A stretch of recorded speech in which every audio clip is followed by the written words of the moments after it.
users and followers of fast fashion. The Ministry of Defence says it wants to show its careers can build lifelong confidence. This is one of the posters. Let's take a look at the video. Where does confidence come from? How you look? Hey, look, man. Look at me.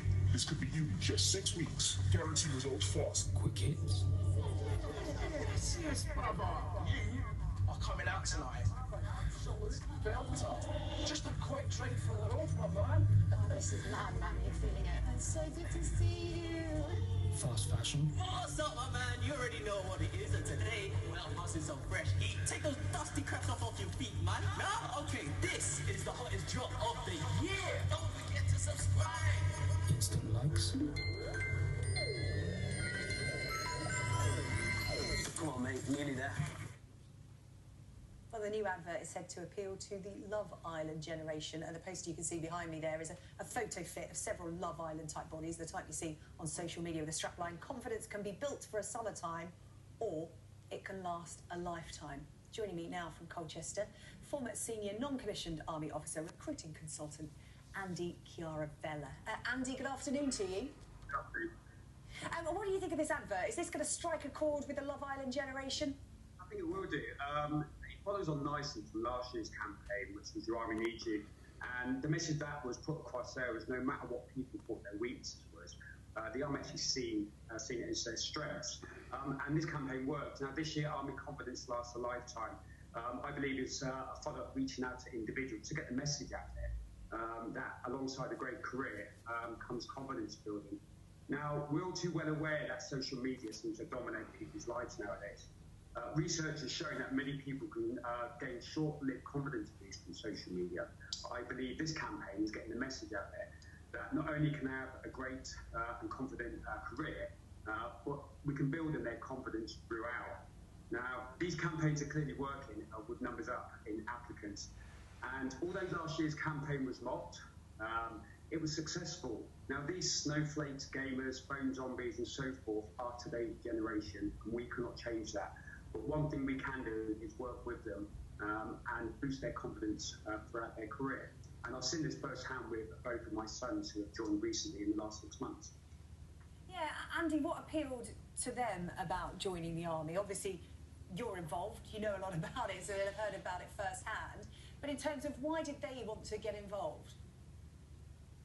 Well, for them, they're both very true about it, is long-term career choices. They found it, especially out here in Civilian Street, they were going into short-lived careers.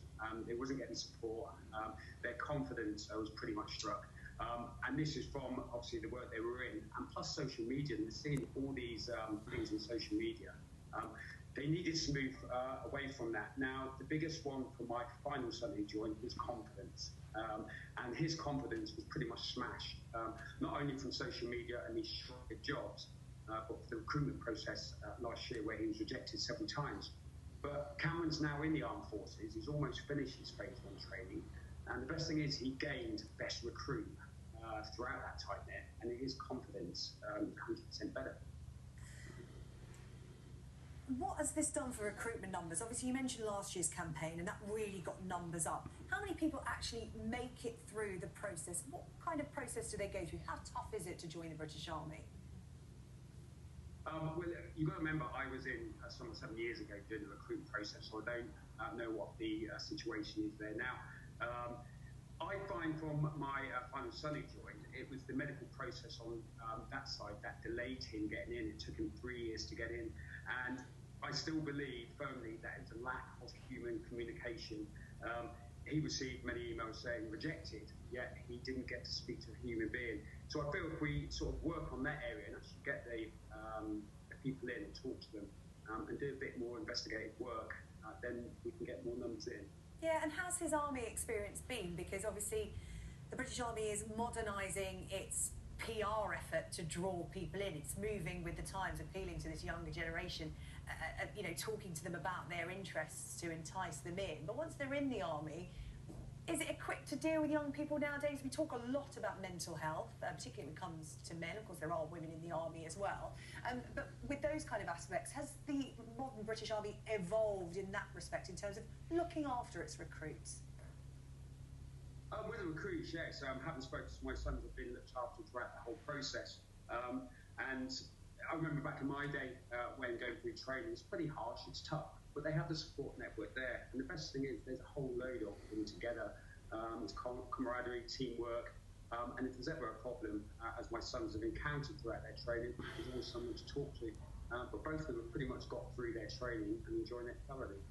And they're looking forward to a long-term career. What do they get out of the army? Obviously, this campaign is talking about self-confidence, and you know, at a time when teens are on social media having their confidence knocked, whether it be body confidence, you know, social confidence, whatever. What is it the army gives you in addition to that? For them, you go back a couple of years ago, they're typical teenagers, you know, social media, walking around with their hoodies up and so forth, and they, you know, they were in and out of jobs. Now that they're in, they've come home, they've been home for Christmas, and both of them are very strong and confident. They're enjoying their training and they're looking forward to a future long-term career. But mostly out of it, I've just seen them change into, you know, fine young men and fine young soldiers. Well, Andy, you must be very proud, and pass on our best to them. And thank you for speaking to us this afternoon about the British Army's new recruitment campaign. Andy Chiaravella there, who used to be involved in the Army recruitment process. Thank you. Thank you very much.